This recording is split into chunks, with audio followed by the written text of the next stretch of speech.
retour sur le plateau, chers internautes, je suis ravie de vous retrouver. Coronavirus, transformation digitale, une question de survie. Je le disais en introduction, à quelque chose malheur est bon. Il y a eu depuis la crise du Covid une véritable accélération du digital sur le continent. Et nous allons maintenant voir quelle va être la suite dans le cadre de la relance. Pour en parler, je suis aujourd'hui avec Madame Masamesso Assi, ministre donc, du Togo, chargée de l'inclusion financière et de l'organisation du secteur informel. Bonjour. Je ne sais pas si vous me voyez. Bonjour. Bonjour Madame la Ministre. Avec Loïs Tamalgo, vice-président en charge des relations publiques pour l'Afrique subsaharienne de Huawei Northern Africa. Bonjour Delphine. Bonjour. Avec Selena Soua, qui est avec moi sur le plateau. Bonjour Selena. Bonjour, vous êtes cofondatrice et présidente de Revolution Air, un fournisseur d'accès Internet basé au Rwanda. Nous sommes également en direct de Casablanca avec Samir Abdelkrim, fondateur d'Emerging Valley. Bonjour Samir. Bonjour. Et enfin, Cynthia Aissi de Kiops Tech, qui je crois est au Sénégal. Voilà, donc tout ça, nous sommes tous, grâce au digital, connectés pour cette table ronde. Nous allons vous poser plusieurs questions. La première question, c'est de savoir finalement, est-ce que le digital peut aider le secteur informel? Première question, et ça, nous verrons ça avec Madame la Ministre notamment.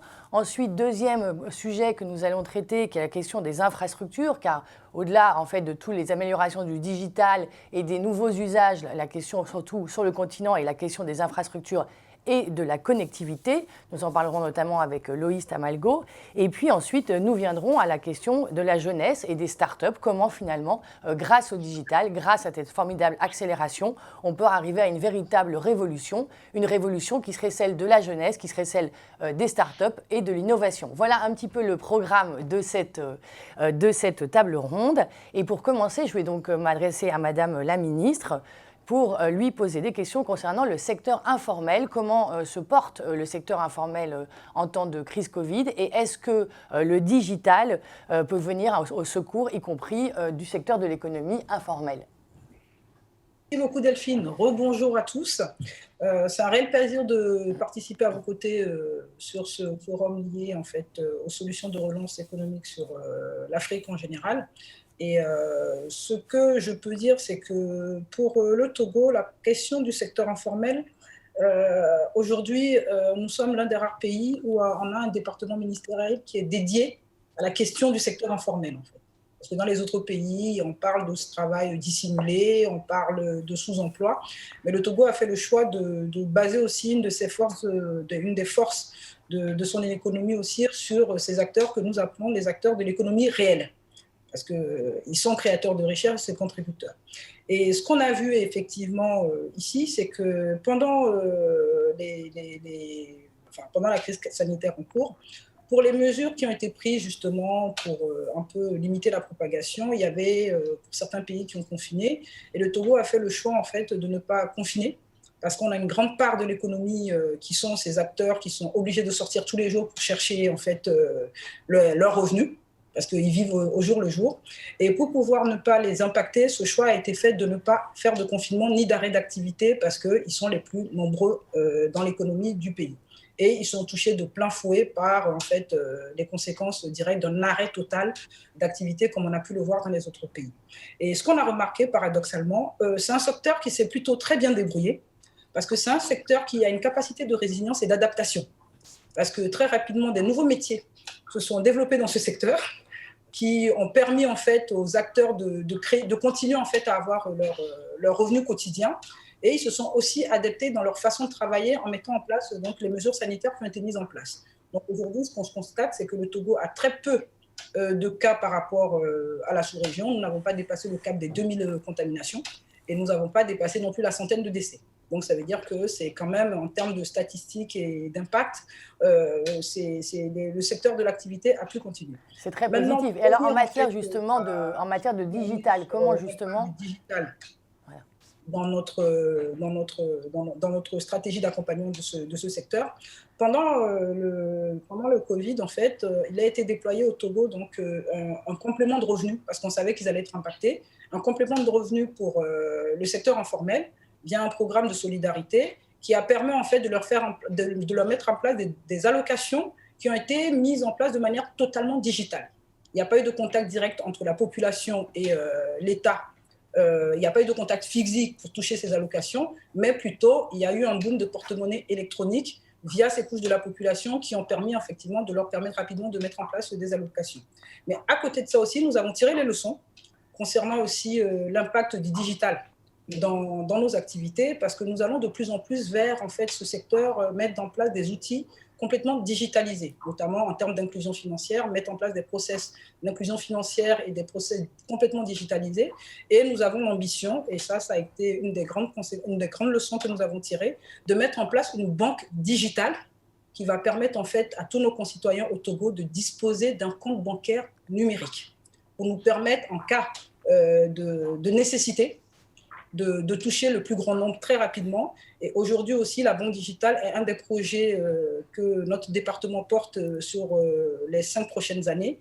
L'objectif, c'est de permettre en fait au maximum de Togolais de bénéficier d'un compte digital et aussi de permettre aussi d'accroître l'inclusion financière qui est aussi un de nos cœurs de métier. Parce qu'aujourd'hui, nous avons un taux d'inclusion financière de 78% dans le secteur de la microfinance. Et avec en fait, la création de cette banque digitale, nous espérons toucher en fait, pratiquement plus de la moitié de la population togolaise en termes d'identité bancaire, mais en se basant sur les outils digitaux. Donc la transformation digitale est au cœur de notre stratégie de développement et est une des premières leçons que nous avons tirées en fait, de la pandémie du coronavirus. Merci beaucoup. Très bien, merci Madame la Ministre. Effectivement, cette technologie financière ou ces fintech, finalement, vous ont aidé dans vos efforts de démocratisation des produits et des services. Et là, je me tourne donc vers Loïs Tamalgo, vice-président en charge des relations publiques, donc comme je le disais, pour Huawei. Monsieur Loïs Tamalgo, donc Huawei est un acteur présent sur l'ensemble du continent.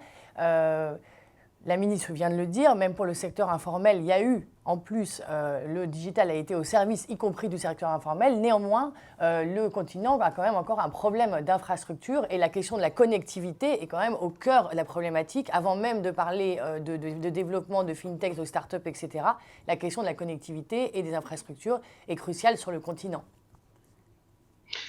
Merci Delphine. Je voudrais tout d'abord saluer Madame le ministre du Togo et saluer les autres copanélistes. Je suis très heureux d'avoir été invité à ce panel et je vous en remercie, Delphine et la Tribune Afrique. La connectivité est le problème central en Afrique et il est clair qu'aujourd'hui, tout le débat autour de l'écosystème du numérique tourne autour de la bande passante suffisante pour supporter tout ce qu'il y a comme innovation et trafic. Tenez, pendant le Covid, il a été remarqué que la plupart des réseaux de télécommunications ont augmenté en termes de trafic d'à peu près 25 à 30% subitement. La demande en bande passante a augmenté. Il y a eu des fréquences supplémentaires qui ont été allouées aux opérateurs de manière temporaire pour pouvoir supporter la demande qui avait été créée par j'allais dire, le phénomène du Covid. Et je crois que cette tendance ne va pas régresser. Aujourd'hui, si nous avons progressé de télécommunications à TIC, ensuite à économie numérique, et on parle d'aujourd'hui d'écosystème du numérique, c'est-à-dire que les acteurs ont augmenté, ce n'est plus seulement des opérateurs, mais on parle aujourd'hui de start-up, on parle aujourd'hui d'innovateurs. Le besoin est devenu beaucoup plus complexe, alors le problème de la connectivité va se poser. De quoi s'agit-il en Afrique? Il n'y a pas assez d'infrastructures pour fournir la connectivité. Et même bien plus, il y a à peu près, je pense, la moitié des Africains qui vivent aujourd'hui sans électricité, parce que quand on parle d'infrastructure, il faut bien sûr parler du fait qu'il faut l'énergie pour accompagner cette infrastructure. Donc, c'est vraiment un problème aujourd'hui. Et nous, Huawei, nous avons contribué à notre manière. C'est vrai qu'il y a encore beaucoup à faire. Nous avons, pendant nos 20 ans de présence en Afrique, contribué à déployer à peu près 200 000 km de fibre optique sur l'ensemble du continent, voilà, dans différents pays. Mais la Banque mondiale nous dit qu'il reste d'ici à 2030 à peu près 230 000 km de fibre optique encore à déployer pour désenclaver l'Afrique en termes de connectivité. À côté de cela, il y a l'enclavement de la population africaine qui vit à 60% en zone rurale. et qu'on ne peut pas forcément atteindre avec des solutions traditionnelles comme la fibre optique. Il faut, en termes de relief, adapter les solutions pour trouver d'autres solutions qui vont non seulement les désenclaver en termes d'électricité, mais aussi en termes de connectivité. Donc, tous ces challenges, je crois qu'en tant qu'équipementier, nous pensons que cela appelle une unité de tous les acteurs de l'écosystème. L'unité des gouvernements, du privé, j'allais dire des équipementiers comme nous et de tous les acteurs de l'écosystème. C'est ensemble qu'on pourra avoir les politiques qu'il faut, avoir les financements qu'il faut, avoir les technologies qu'il faut pour pouvoir relever ce défi de la connectivité. Sans connectivité, il est vraiment inutile de parler d'écosystème du numérique en Afrique. La connectivité est la base. Alors, nous sommes engagés pour terminer à accompagner les pays africains pour relever ce grand défi de la connectivité et de l'énergie en apportant des solutions adaptées au désenclavement du monde rural. Nous l'avons fait dans plusieurs pays. Je citerai juste l'exemple du Cameroun, où nous avons déployé une solution qu'on appelle le PowerCube 1000, qui a permis de désenclaver 166 villages qui n'étaient pas connectés au réseau électrique national. Nous avons également apporté une solution qu'on appelle le Rural Star. Je crois qu'il est déployé aussi un peu au Togo, en Côte d'Ivoire, au Sénégal, et puis dans bien d'autres pays, qui permet d'apporter la connectivité dans les zones rurales et sans que on soit obligé de passer par les solutions traditionnelles. Ensemble avec les autres partenaires, nous allons continuer à apporter notre contribution, mais il est clair que le besoin en termes de connectivité va exploser avec le cloud, avec l'intelligence artificielle et le big data qui vont s'imposer. Et il n'y a pas d'autre chose à faire qu'y répondre dès maintenant. Et c'est ensemble, dans l'écosystème, que nous pourrons répondre à ce besoin d'une manière efficace. Merci.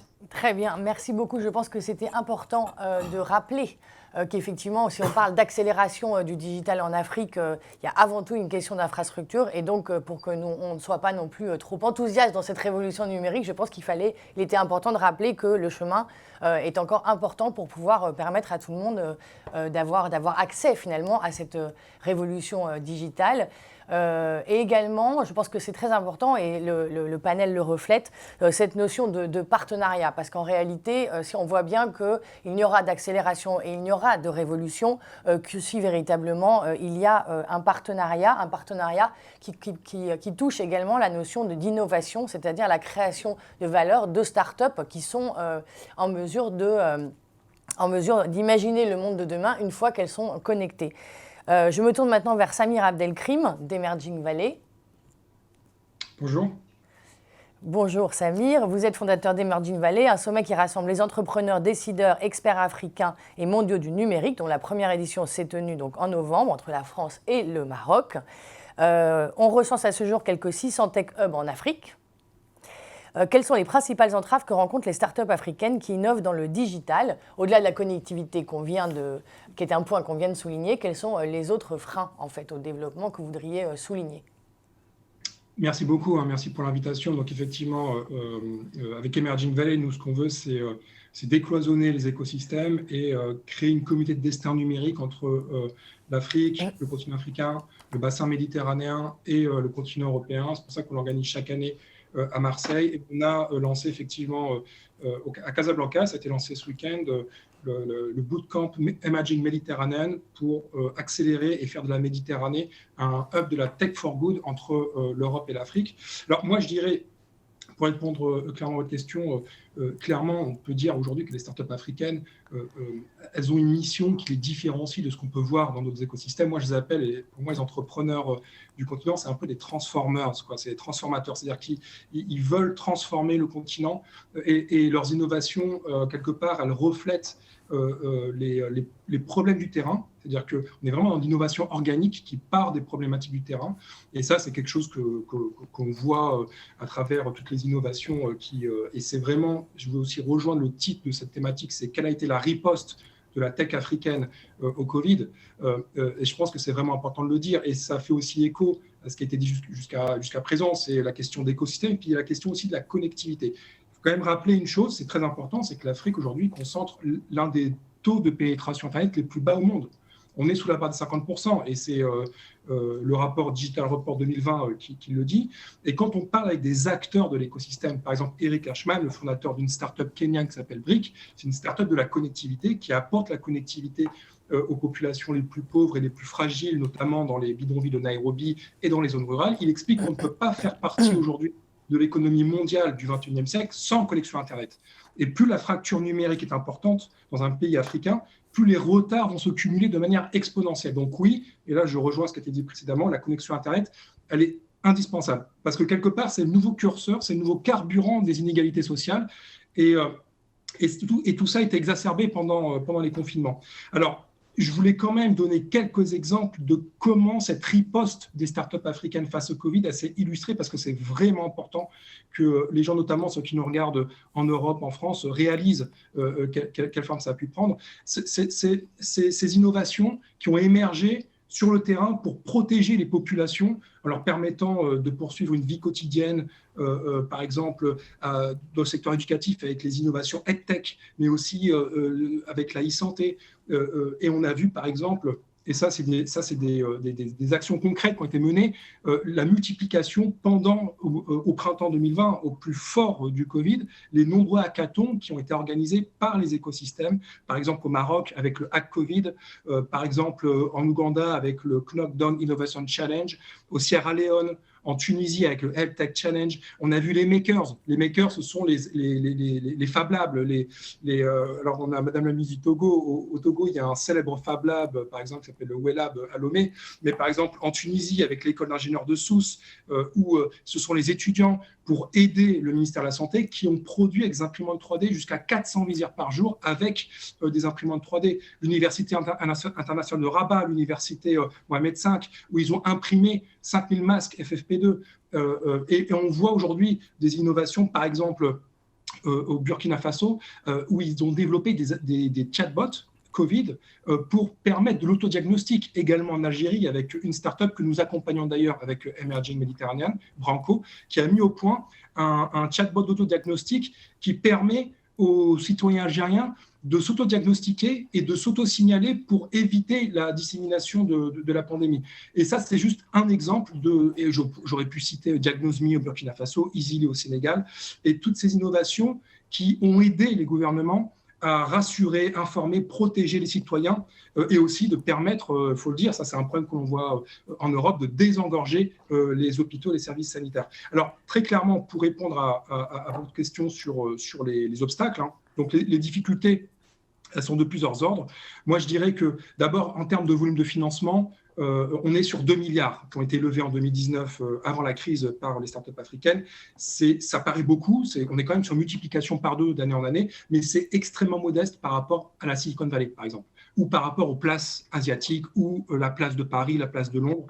Donc l'investissement dans la tech africaine reste cantonné à quelques rares précarés massivement la fintech. C'est le secteur des fintech qui rafle 50% des investissements dans la tech africaine. Il y a aussi une extrême polarisation thématique, géographique, parce que c'est quelques pays en fait qui raflent la mise. C'est le Nigeria, c'est l'Afrique du Sud, c'est l'Égypte, c'est le Kenya. Et il y a des zones entières, l'Afrique francophone, qui est quand même très en arrière de la main par rapport aux levées de fonds anglophones. Et donc, on voit, ça entraîne surtout, du coup, une difficulté. Donc, on est sur les missing middle, c'est une difficulté à développer les PME de ces zones-là. Et puis, il y a aussi il y a quand même une réalité, c'est qu'il y a une vraie rareté de l'entrepreneuriat féminin. Et ça aussi, c'est un obstacle au développement des écosystèmes. Mais malgré tout, on voit que cette résilience des startups africaines est puissante. On pourra en parler pendant des heures. On peut aussi parler de l'innovation d'État. Hein. Par exemple, le Togo, ce qu'a fait le Togo avec le programme Novici, c'est-à-dire d'apporter, de digitaliser le revenu minimum universel. Ça a d'ailleurs été salué par la prix Nobel Esther Duflo. On voit le terrain qui innove, mais on voit aussi que la puissance publique peut se mettre à innover et à développer des concepts technologiques qui ne sont même pas encore déployés ici sur le continent européen. Le Maroc aussi est en train d'essayer ce type de mécanisme, Moudasana. Donc, moi, je dirais que clairement, il y a eu un impact du Covid sur la tech africaine et sur les écosystèmes, mais la riposte et la réponse du terrain a été extrêmement forte et plusieurs secteurs ont gagné, je pense, 5 ans avec cette accélération digitale.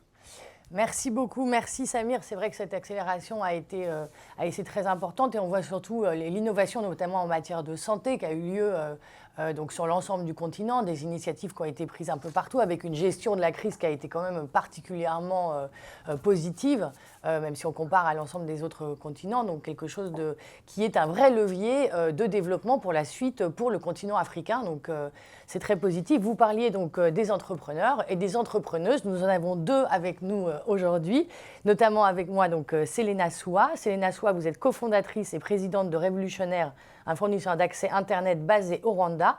Racontez-nous un peu justement, vous, d'abord, comment vous avez lancé votre entreprise et comment est-ce que ça s'est passé dans le cadre de la crise, comment vous l'avez vécu, comment vous voyez cette relance.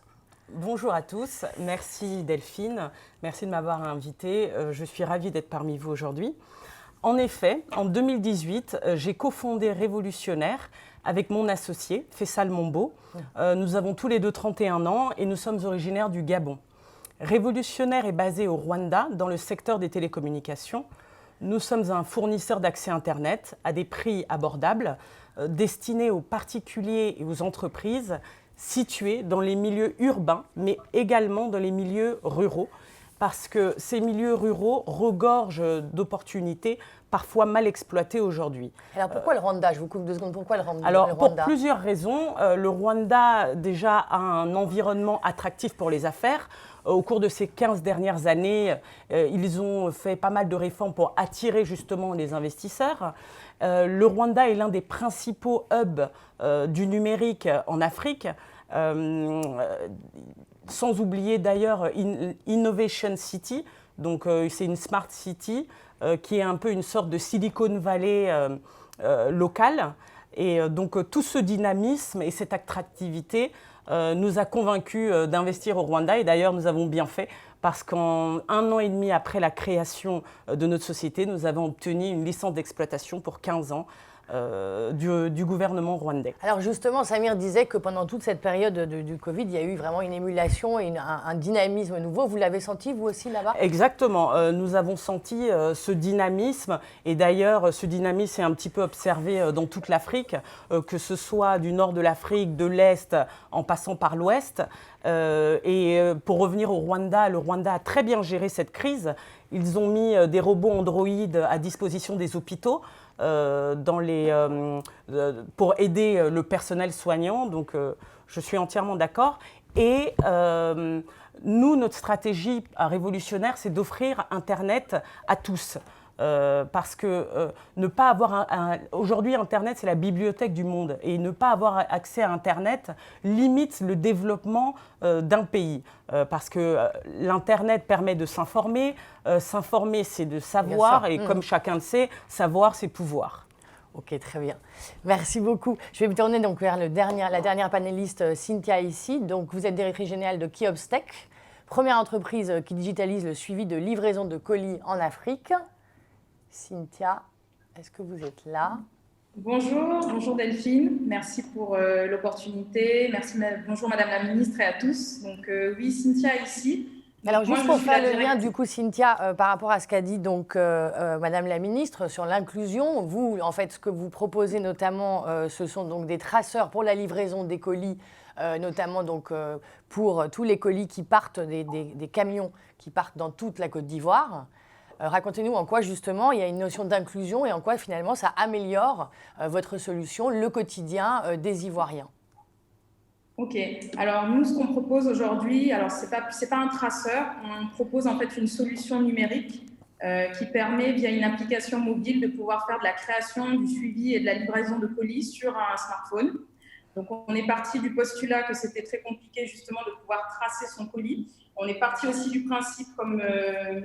Tamalgo en a parlé tout à l'heure, qu'il y avait des problèmes d'électricité, de connectivité. Et donc, on est parti sur un système informatique qui permet en gare routière, parce que nous, on a pénétré le marché le marché informel, des compagnies de cars donc, qui sillonnent un petit peu le pays, donc l'intérieur du pays. Et on est parti du postulat que, étant donné ces problématiques-là, il fallait qu'on ait une solution qui soit adaptée à ça. Et donc, on a une solution informatique, une application qui permet, qui fonctionne sans connexion. Donc, je peux créer un colis sans connexion si j'ai une coupure d'électricité ou s'il n'y a clairement pas de data de 3G disponible.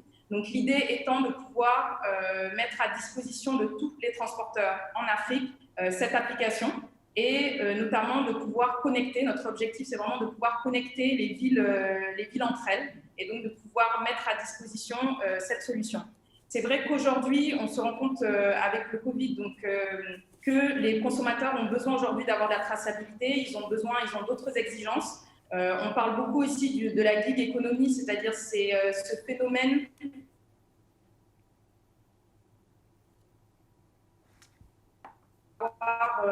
une économie de petits boulots, donc d'indépendants, de micro-entrepreneurs, comme on peut les appeler souvent, qui, grâce au digital, vont être dotés en fait d'une application qui vont leur permettre justement de travailler de manière beaucoup plus productive. Donc, c'est dans ce sens-là qu'on a lancé également ce projet-là.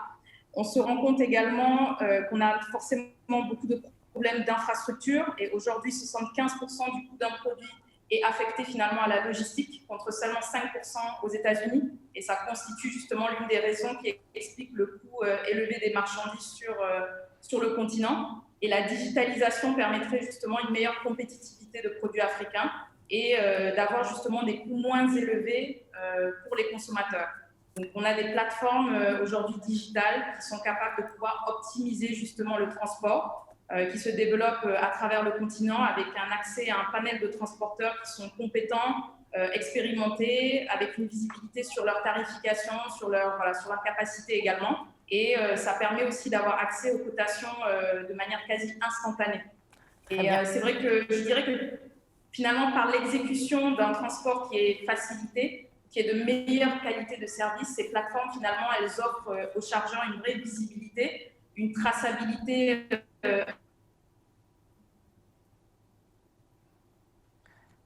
Cynthia, et c'est ce qui va on ne vous entend pas très bien. Faciliter avec l'ensemble de l'écosystème de la chaîne logistique. D'accord, très bien. Merci beaucoup, Cynthia. Je vais tout de suite, donc je pense que là, on a fait un peu, l'objectif, c'était de faire un bilan un petit peu de la situation. On a bien vu qu'il y a eu cette accélération, que ça a permis tant aux startups qu'à d'autres solutions qu'également donc, dans le secteur informel d'accélérer. Mais la question, c'est quelle est la suite et comment faire justement pour que, dans le cadre de la relance, donc l'Afrique passe un cap. Et là, je me tourne à nouveau vers Madame la Ministre. Madame la Ministre, près de la moitié de la population au Togo serait quand même toujours encore exclue d'un certain nombre de services, notamment des services financiers de base. Vous parliez tout à l'heure des fintech et de ce que vous mettez en place. Qu'est-ce qui manque aujourd'hui pour que cette période de relance soit une véritable, pas seulement une accélération, quelque chose dans lequel on aura vraiment passé un cap sur le continent africain? Avant de vous répondre, Delphine, permettez-moi juste de demander les coordonnées de celle qui est intervenue juste avant, parce qu'elle a proposé quelque chose qui m'intéresse fortement.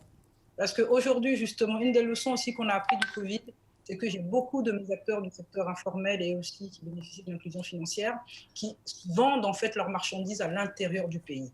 Et comme par moment, nous avons eu des interruptions justement pour limiter la propagation des fermetures, en fait, des petits bouclages, entre guillemets, de petites préfectures qui a ralenti un peu la circulation, c'est vrai qu'elles ont eu un peu de mal pour ça. Donc, permettez-moi de vous demander de me faire la faveur, de me donner ces coordonnées après. Avec grand plaisir, nous vous mettrons en contact. Voilà. Et donc, ce que je voudrais dire, c'est que nous, dans le cadre de la relance, comme je disais, c'est que nous, le secteur informel, il a été, ce que j'ai observé, que j'ai admiré chez les acteurs du secteur informel chez nous, c'est qu'ils ont une capacité de résilience où ils arrivent en fait à innover et à rebondir, quelles que soient les circonstances. Parce qu'ils n'ont pas des activités structurées comme les autres et ils ont cette flexibilité de pouvoir en fait interagir avec d'autres secteurs d'activité à tout moment. Donc voilà. Mais dans le cadre de la relance qui est prévue, c'est que nous, on a déjà commencé un peu à mobiliser des ressources pour les secteurs d'activité qui ont été impactés. Notamment, on a le tourisme qui fait partie de l'informel, même s'il a son pendant formel, et ça, dans le monde entier, le secteur touristique a été fortement touché. Nous avons également donc d'autres secteurs comme la production, et aussi, nous allons profiter aussi pour booster la transformation locale. Parce que une des leçons tirées également, c'est que nous devons être capables de transformer au maximum nos productions sur nos continents. Donc, c'est une des leçons que nous avons tirées. Et nous sommes en train d'essayer de mobiliser le maximum de ressources pour financer justement ces entrepreneurs qui avaient commencé ou qui aujourd'hui ont la capacité, parce que le marché local s'ouvre de plus en plus à l'autoconsommation. Donc ça fait partie de nos priorités de relance. Et je parlais tout à l'heure de la banque digitale, ça fait partie aussi de la stratégie, de pouvoir en fait leur permettre d'avoir beaucoup plus facilement des financements, quel que soit là où ils se trouvent. Et ce que j'aime bien aussi, c'est que dans l'intervention de M. Tamalgo, excusez-moi, je me suis un peu retrouvée, parce que quand il parle d'infrastructure, nous, en fait, quand on dit création de la banque digitale, c'est vrai que c'est la finalité.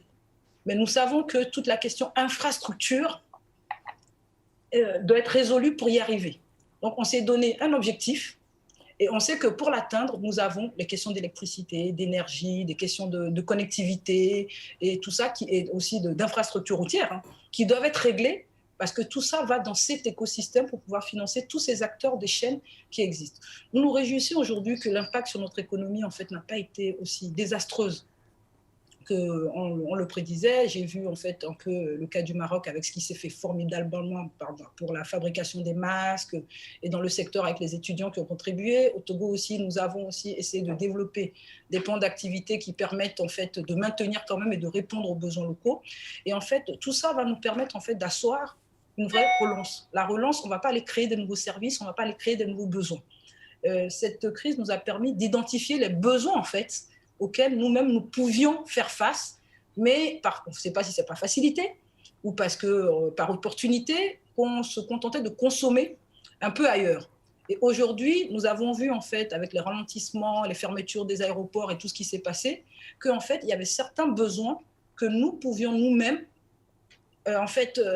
nous pouvions y subvenir. Et ça a permis, comme l'a dit M. Abdelkrim, de tester et de pousser nos capacités d'innovation, notamment dans l'entrepreneuriat et dans la création de richesses. Parce que nous ne nous sommes pas effondrés économiquement.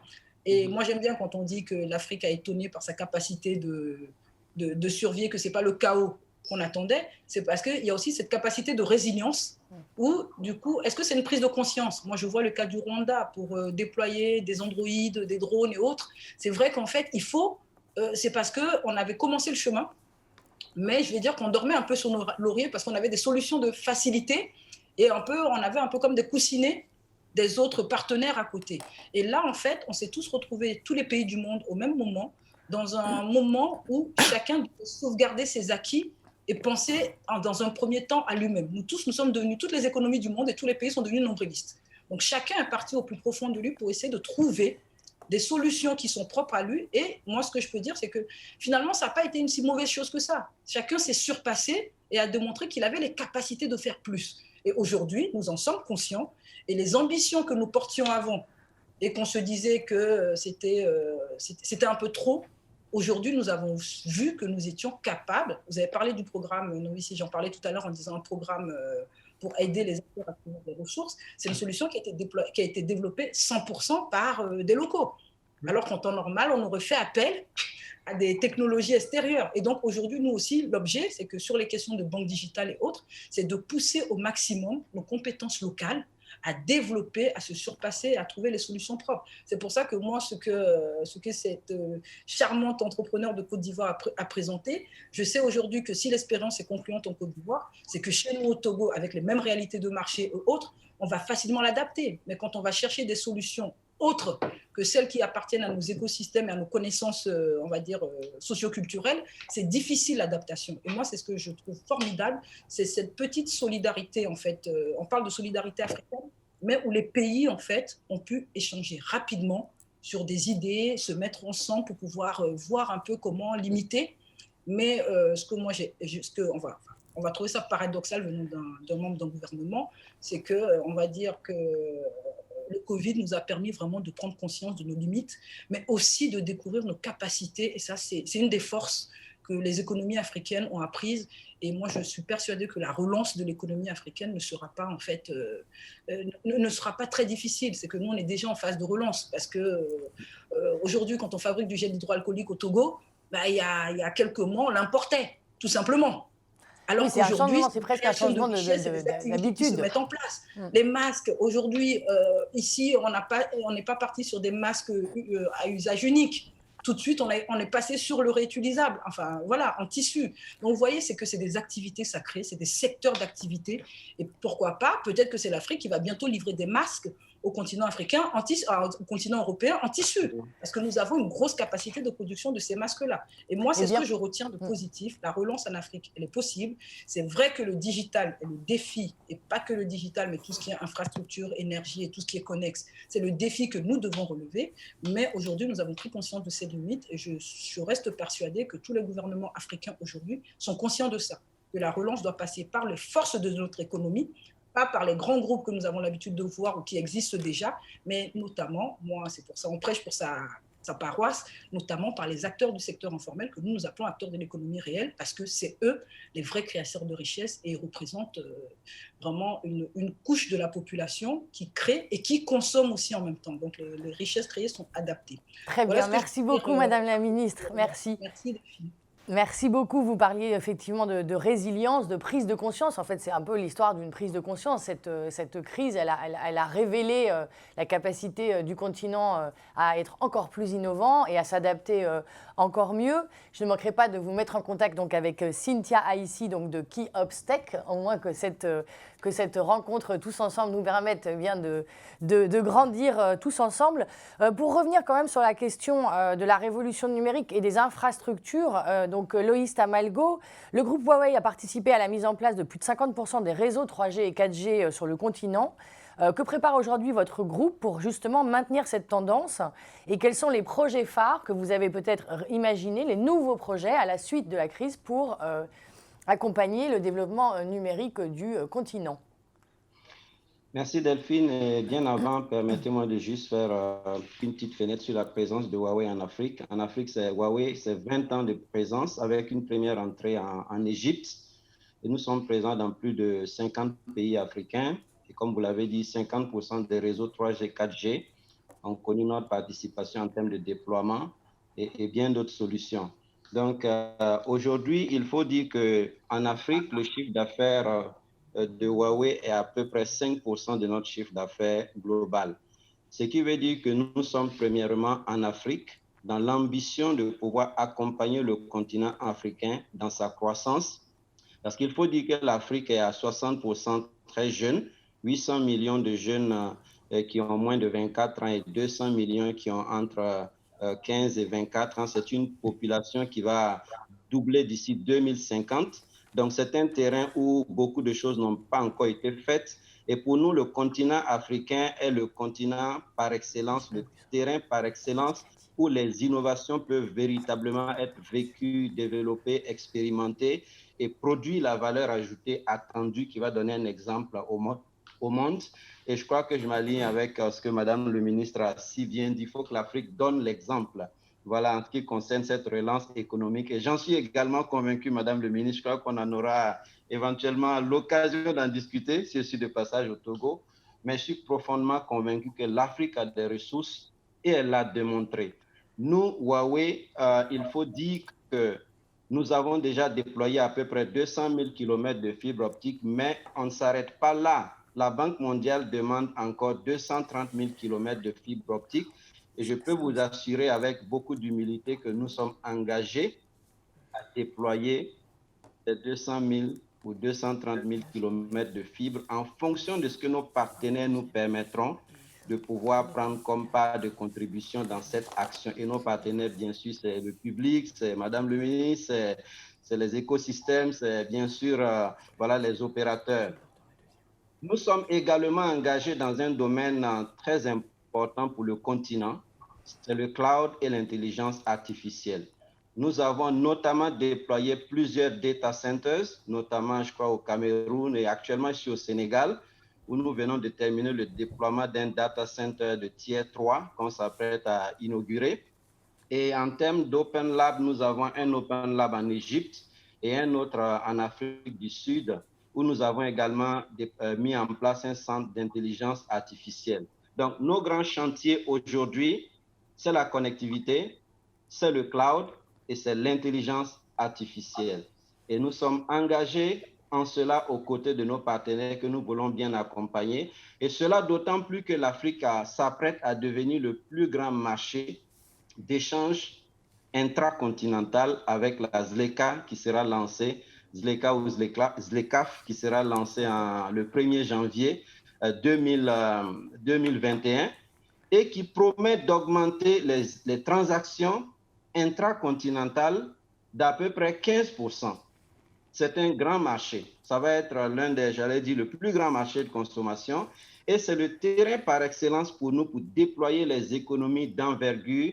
Je crois que Abdelkrim l'a si bien dit, la relance économique ne va pas attendre autant de temps qu'on le pensait, surtout en Afrique.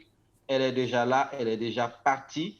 Et avec notre accompagnement, l'accompagnement de tous les autres grands acteurs de l'écosystème, parce que nous ne sommes pas seuls, c'est une chaîne de valeur. Voilà, une chaîne de valeur en termes de concurrence, de collaboration, de compétition, j'allais dire, mais l'objectif est le même, c'est de mettre à la disposition du continent les ressources qu'il faut, les technologies qu'il faut, et je n'oublierai pas les compétences qu'il faut à travers la formation à 2 niveaux, l'alphabétisation digitale de masse, mais aussi le développement de compétences adaptées aux nouvelles demandes en termes d'innovation qui vont apparaître, parce qu'il faut le dire, l'innovation ou le développement, la relance économique, le digital vont venir bien sûr avec la disparition de tout ce qui est traditionnel en termes d'emplois répétitifs. Il y a de nouveaux emplois qui vont apparaître, il y a un nouvel écosystème qui va émerger. Et si nous ne remettons pas à jour les connaissances de nos jeunes, de nos populations, de nos talents locaux, ben, la relance va être forcément retardée. Une chose est d'avoir une autoroute et une voiture, mais l'autre chose, c'est d'octroyer le permis de conduire à ceux qui doivent exploiter ces 2 éléments. Donc, nous, Huawei, nous sommes engagés pas seulement en termes de construction d'infrastructures, de plateformes digitales, de cloud et d'intelligence artificielle, mais aussi de formation, d'accompagnement, de transfert de technologies et de mise à disposition des compétences de pointe clés aujourd'hui dont nos jeunes ont besoin pour pouvoir s'adapter, pouvoir, j'allais dire, ils ont déjà fait un leapfrogging qui est appréciable, mais il faut que cela tienne dans la durée. Et c'est la formation qui peut faire tenir cela dans la durée. Et à notre manière, nous apporterons la contribution. Nous avons une initiative qu'on appelle Huawei ICT Academy, dans lequel les 3 ans passés, nous avons investi à peu près 5 millions de dollars en Afrique, où nous avons formé un peu plus de 85 000 Africains aux nouveaux métiers de l'économie numérique. Et nous avons bien sûr une plateforme en ligne où toutes ces formations sont disponibles, près de 250 contenus en intelligence artificielle, 5G, cloud et bien d'autres, pour dire que nous accompagnons à notre manière, en collaboration avec tous les autres acteurs de l'écosystème, à notre manière, voilà, j'allais dire, l'Afrique à différents niveaux pour pouvoir permettre, bien sûr, de profiter de ce leapfrogging digital qui va évoluer. Je vous remercie. Merci, Monsieur Tamalgo. Nous allons bientôt arriver à la fin de cette émission, mais je voudrais d'abord, avant cela, donc, poser une question à Selena Soua pour qu'elle nous fasse part de l'un de ses projets. Donc, ce projet d'usine d'assemblage pour fournir votre technologie à l'ensemble des pays de la zone de Smart Africa. Dites-nous quelques mots sur ce projet et en quoi c'est une preuve de plus que les nouvelles technologies restent une promesse d'avenir pour les investisseurs sur le continent. Il y a tellement de sujets, je suis navrée, tellement de sujets qu'on peut traiter aujourd'hui. C'est vraiment l'illustration de cette accélération. Merci Delphine. Effectivement, nous avons un projet en cours qui est de construire une usine d'assemblage parce que l'Afrique doit devenir autonome, comme le fait Cynthia d'ailleurs. Il faut alléger cette économie extravertie, surtout à la veille de la zone de libre-échange. Et d'ailleurs, on en a pris conscience pendant cette pandémie de la Covid-19 qu'il fallait devenir autonome, notamment en termes de logistique. La BAD nous informe que chaque année, l'Afrique manque de plus de 100 milliards de dollars pour financer ses infrastructures, comme l'a souligné aussi Monsieur Tamago. Donc c'est pour cela qu'avec cette création d'usines d'assemblage, nous aimerions apporter notre pierre à l'édifice. Et vous avez parlé de Smart Africa, oui, révolutionnaire et membre de Smart Africa, parce que nous avons une ambition panafricaine. Notre ambition à terme est de créer un réseau de télécommunications panafricain, incluant réseau Internet et réseau mobile. Et Smart Africa, c'est une alliance de 30 pays africains, de 40 sociétés privées qui se réunissent autour d'une stratégie du numérique pour l'Afrique, pour faire face notamment aux GAFAM américains ou aux BATIX chinois. En termes d'investissement, d'après Partech Africa, et comme l'a si bien souligné aussi M. Abdelkrim, il y a eu une évolution, les levées de fonds en Afrique ont augmenté et en 2019 ont atteint 2 milliards de dollars. Cependant, ces fonds sont mal répartis, notamment dans le numérique.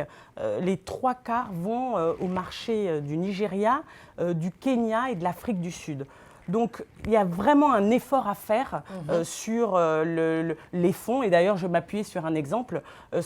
Les fonds que la Silicon Valley mobilise en un jour, c'est ce que l'Afrique mobilise en un an.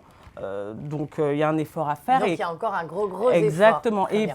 Exactement. Et pour conclure, par rapport à cette relance économique, la pandémie a vraiment été un véritable accélérateur. Comme l'a souligné Madame le ministre, le marché du numérique est en plein essor. Le numérique a eu un rôle central pendant cette pandémie et Internet s'est imposé. C'est pour cela que Révolutionnaire veut aussi fournir Internet à ces deuxièmes villes et pour apporter des solutions à ces oubliés du numérique parce qu'ils ont aussi des capacités qu'ils doivent mettre en avant et enfin parce que ma réussite entrepreneuriale passe par la responsabilité, la durabilité et l'inclusivité.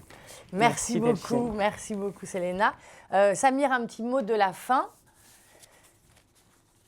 Oui, moi je dirais toutes les interventions précédentes, quand on parle d'écosystème, c'est vraiment, il y a le terrain et ça a été évoqué et vraiment c'est un plaisir d'écouter Madame la Ministre parce qu'on voit à quel point quand on est sur du multiniveau où le régalien veut travailler main dans la main avec les écosystèmes.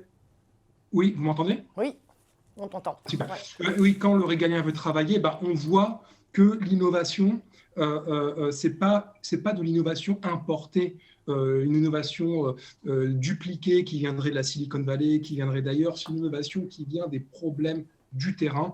C'est une innovation qui est créée de manière organique. Et quand on voit que, encore une fois, j'insiste sur cet exemple, parce que pour moi, c'est un exemple qui doit inspirer l'Europe. C'est comment, face à une crise, à un temps minimum, il y a une riposte face à un mur, qui est le mur de la pandémie du Covid-19.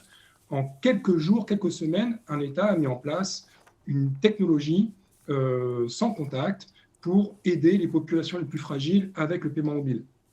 Ça, je ne sais pas si aujourd'hui, en Europe de l'Ouest, des gouvernements auraient pu le mettre en place aussi facilement, de manière aussi agile et totalement numérisée, via le mobile payment.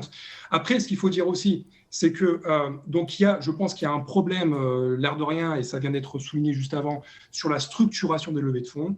Le fait que c'est effectivement très inégalement réparti. Je pense qu'il faut travailler à mettre en relation davantage les entrepreneurs à impact avec les investisseurs et au bon niveau. Je pense qu'il faut bien matcher, et c'est ce qu'on fait avec Emerging Valley.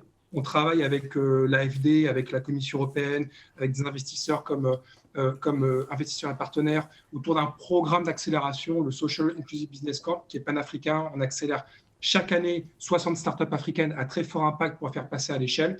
Ça a lieu pendant Emerging Valley. L'année dernière, on avait eu 1350 participants, dont une centaine de startups et 50 investisseurs. Donc, il faut continuer à développer, évangéliser, valoriser le rôle du digital comme levier de développement.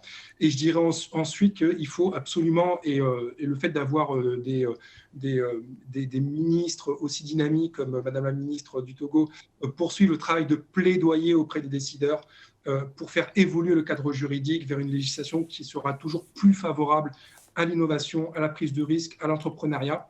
On l'a vu au Sénégal. On l'a vu en Tunisie, la Tunisie et le Sénégal qui ont été pionniers dans la mise en place de Startup Act.